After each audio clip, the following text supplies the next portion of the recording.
sitting on his lap, unconsciously nuzzling her face in his neck, exhaling gentle breaths, giving him strange shivers and some unwanted feelings.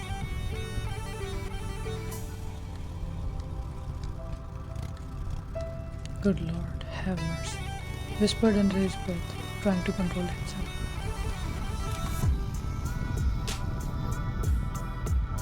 Kang was driving bike at full speed while Van was seated on his lap, her one arm around his neck and other hanging freely as she was consumed by the darkness gifted by him.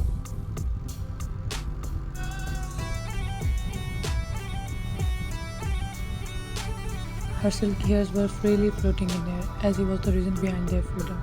Her entire body weight was on him, and he could not blame her since he was the one who decided to kidnap her on a bike for the sake of adventure.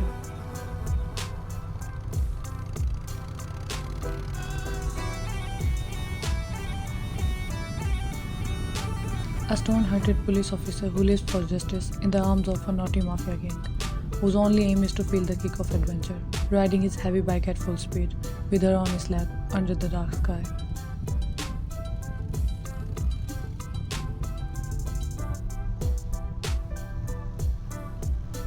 What a life to live. Breathed out and smirked in satisfaction.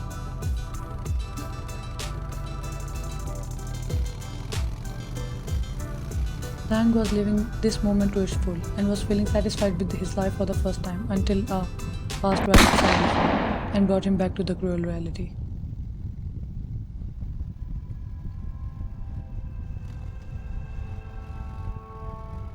Thanks, POV.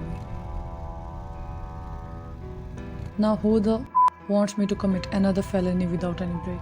And that too in the middle of my romantic moments? Frustratingly spoke while gritting his teeth.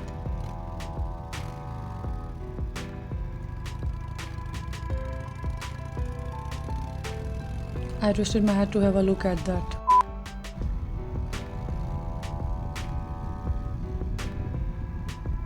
Interesting. Deputy Hyosuk in a police car was following me.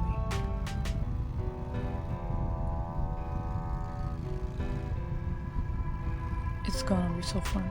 Accelerated the speed of his bike even more.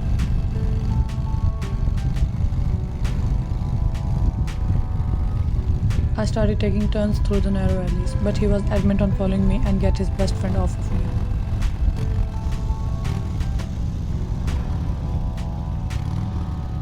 Sorry, love, but your bestie is getting on my nerves. He did not leave me any other option.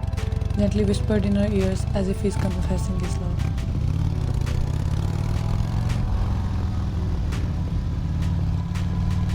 Hyosuk was continuously, but he was careful not to hit one.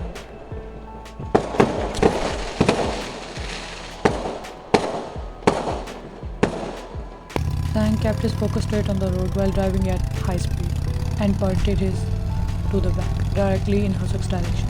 Set his aim while looking at him through the side mirror on the handle of the bike. And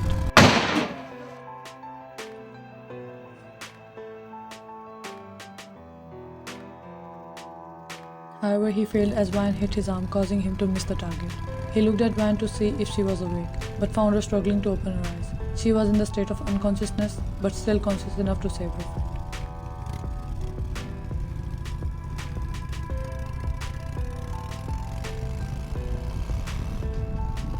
He chuckled amusingly and decided to spare Hyosuk's life.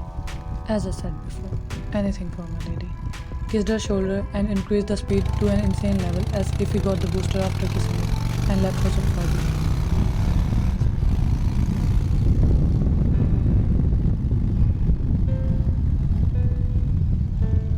Vine's POV. I opened my eyes to the sound of continuous as if I were standing in.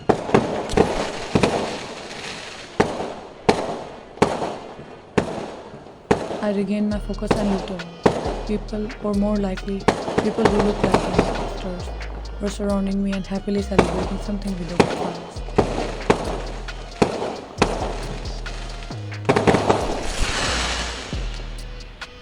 I felt myself lifted in the air, so I turned my face towards the person who was holding me. My eyes flared and I tried to hit him, but I was handcuffed tightly. "Leave me, you!" Kicked her legs in the air.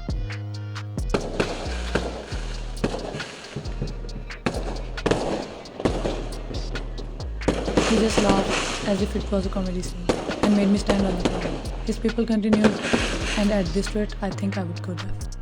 Opened my hands, tried to get away from him as he held her by her arms in a strong grip while smiling at her.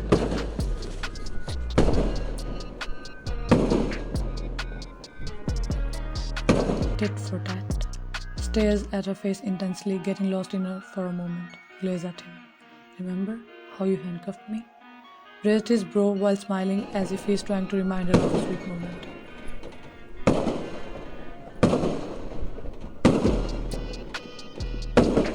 I could not do anything except glaring at him as if I am going to eat him alive. I felt speechless as I found myself trapped in this unexpected situation.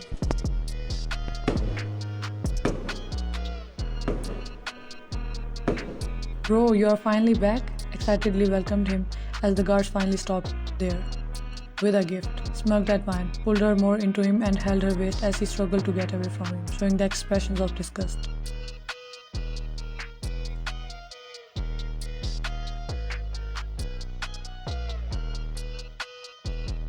Congratulations, smiled as if he was watching a romantic scene. Won't you guys welcome our officer? Asked his guard.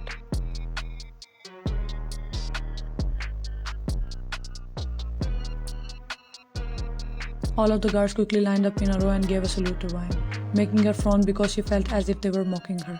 Why wouldn't she feel this way, since she was handcuffed and standing as his hostage? He laughed, approving his guard's effort, and spoke to her.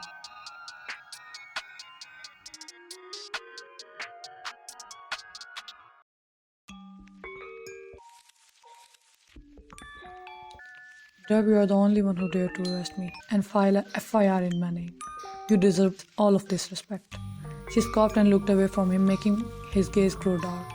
He clenched his jaws, jerked her slightly to face him, and spoke while leaning in. You bought the ticket, not take the right. His grip around her grew painfully firm, and he made his way inside the mansion, dragging her behind, and his guard started again as a sign of a warm welcome.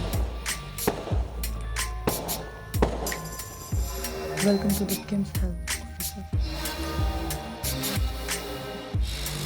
What the do you want? Annoyed tone. You imprisoned me in your cell. I sent you to my bed. Now we are equal. Sat next to her lying figure on the bed and patted her head.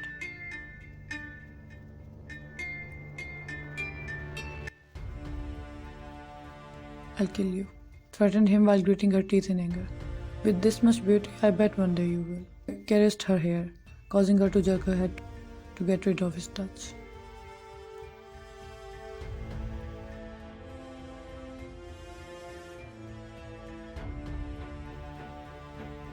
He just shook his head, stood up from the bed and began walking towards the door.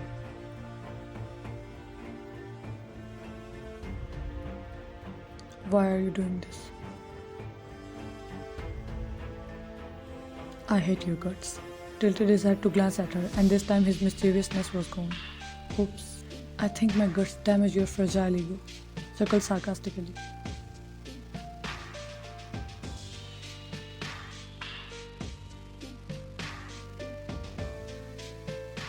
Kang looked at her as if he got lost once again. Her sarcastic chuckle sparked a new desire. Desire to see her genuine smile. He gulped upon realizing the shift in his feelings.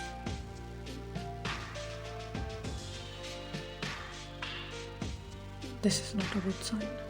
Muttered under his breath and left the room feeling uneasy.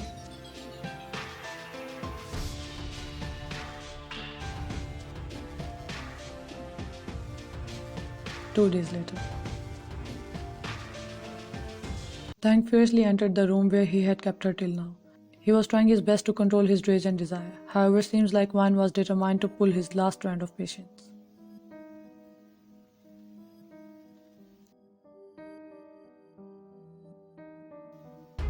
For the past 2 days, he did not enter her room and let his trained female workers handle her. On the contrary, Vine refused to eat anything, and no one could convince her. Tang stood beside her bed and stared at her. Meanwhile, she kept looking at the ceiling without blinking or changing her expressions like a lifeless doll.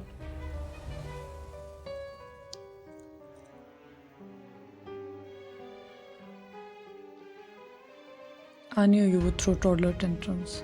I know how to handle you.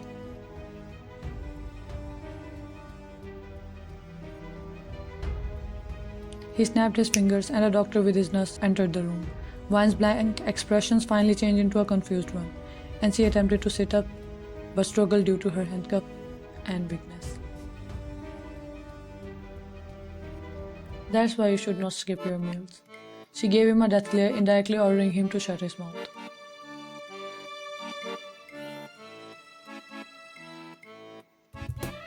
What?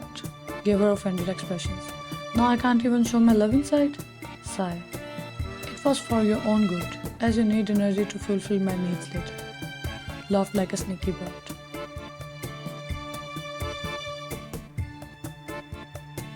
First be a man enough to deal with me without tying me up, then talk about your needs.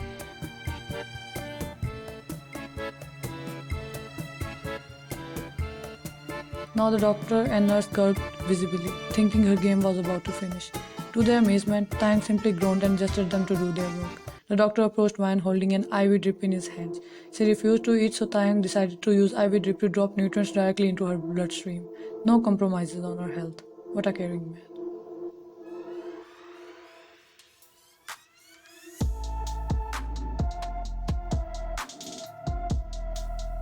Get away, yelled at the doctor, but they paid deaf ears to her screamings. Love, I know you don't like it when anyone else touches you except me. But please understand, it's for your own good. Gave her a teasing, pleading look. Meanwhile, she just glared at him while cursing him in her mind.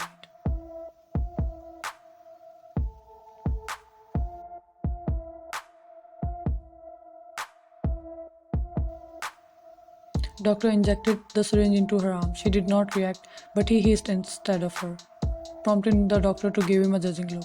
Be gentle, said coldly to the doctor, making him nod and apologize nervously.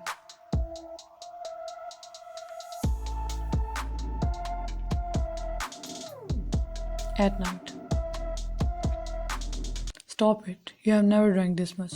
Lifted his face to have a look. Damn, you're wasted. Grabs the shot glass from his hand.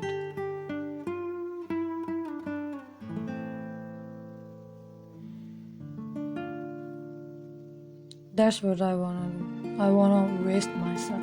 Waste myself in her love. Started laughing loudly. But I can't. You know why? Whispered as if he's telling a secret. Why?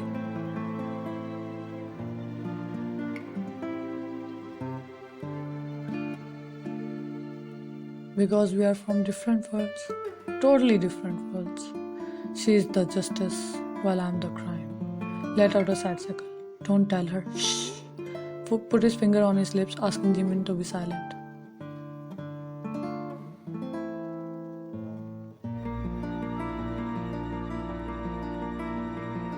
Don't tell her what? That I might like her a little bit. Just a little bit, okay? Acted silly and spoke like a child while opening his arms wide to show the amount of love he holds for her.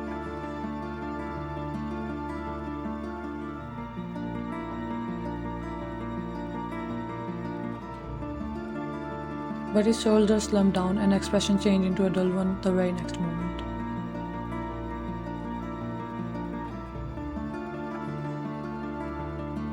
But I can't love her.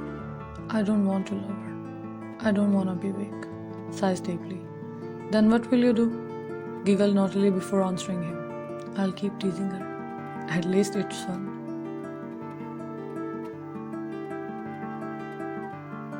So you're just playing around.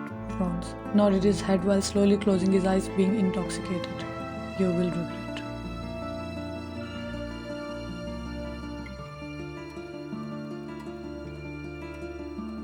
Tang kept blabbering things he should not have and eventually exited the area.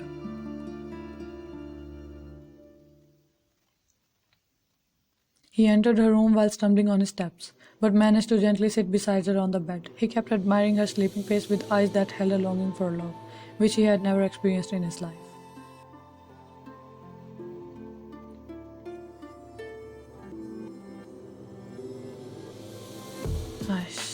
I hate this feeling, whispered drunkenly while softly playing with the strands of her hair.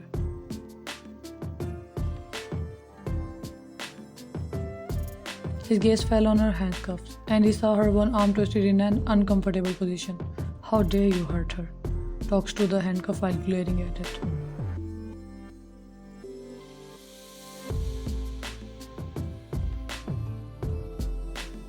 He started checking his pockets and pulled out a key. He opened one of her handcuffs and softly kissed her wrist while massaging it tenderly. He was going to open the other one, but he halted in the middle.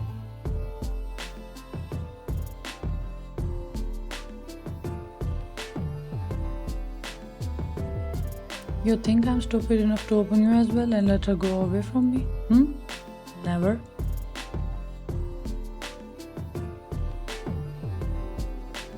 He giggled softly in his drunken state, stood up and walked towards the window in her room, gazing at the bright moon in the sky. He tilted his head back and glanced at her face again, which he could see because of the moonlight.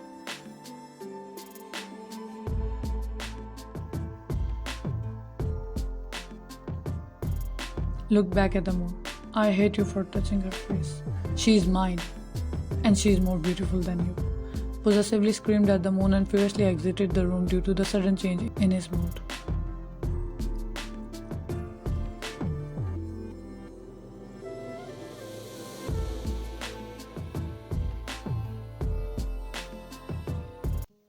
As he exited the room, Vine opened her eyes suddenly. She was awake all this time and heard all his purely innocent nonsense.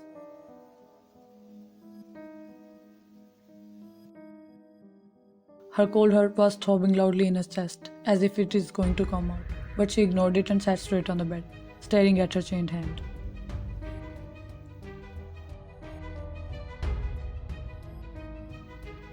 Vine's POV. I need to go before things get out of hands. I need to do this, sweating profusely. I closed my eyes and twisted my thumb with the other hand to dislocate it, so it can make some space for me to squeeze my hand out of this handcuff, as I don't have the key to open the lock.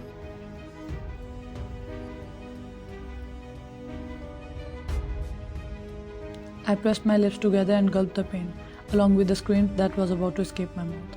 I successfully squeezed my hand out after displacing the bone of my thumb, and my hand swelled in a matter of seconds. Silent tears left my eyes as I took deep breath to bear the pain.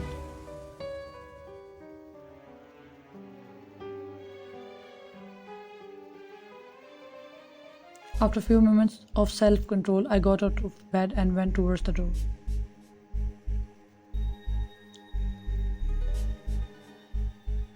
It's unlocked. I cautiously crossed the lobby and proceeded towards the main hall. I noticed that all of the windows were closed and there was a large vintage-style lock hanging on the entrance door. I can't break it. Guards will get alert. But taking a risk is better than later feeling sorry for not taking one. I scratched my head in tension and my fingers touched a small hairpin stuck in my hair. I instantly took it out and began attempting to open the lock with it, a skill I learned during training. Whispered in tension as she twisted the pin within the keyhole with her one hand. Come on, let me open you. It's difficult.